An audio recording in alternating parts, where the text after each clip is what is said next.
ሁለት አርሶ አደሮች ነበሩ። አንደኛውም አርሶ አደር ሌላኛውም አርሶ አደር ፈጣሪ ሆይ እባክህን ዝናብ አዝንብ እያሉ ይለምናሉ። ሁለቱም ለእርሻቸው ዝናብ አስፈላጊ ስለነበረ፣ ነገር ግን አንደኛው እየለመነ ምናልባት ፈጣሪ ጸሎቴን ሰምቶ ያዘነበው እንደሆነ ብሎ ቦይ ይቀዳል፣ እየቆፈረ ይለምናል። አንደኛው ጧት ተነስቶ ይለምናል፣ ማታ ይለምናል፣ አይቆፍርም፣ ቦይ አላዘጋጀም። ከሆነ ጊዜ በኋላ ኃይለኛ ዝናብ መጣ።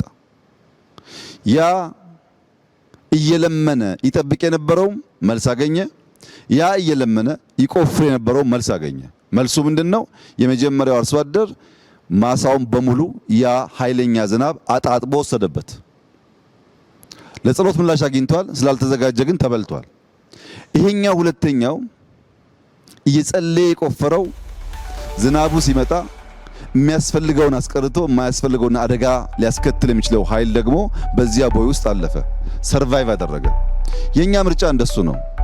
ሰላም እንዲመጣ እንለምናለን፣ ሰላም እንዲመጣ እንሰራለን። ሰላም እስኪመጣ ግን አንቀመጥም፣ እናለማለን።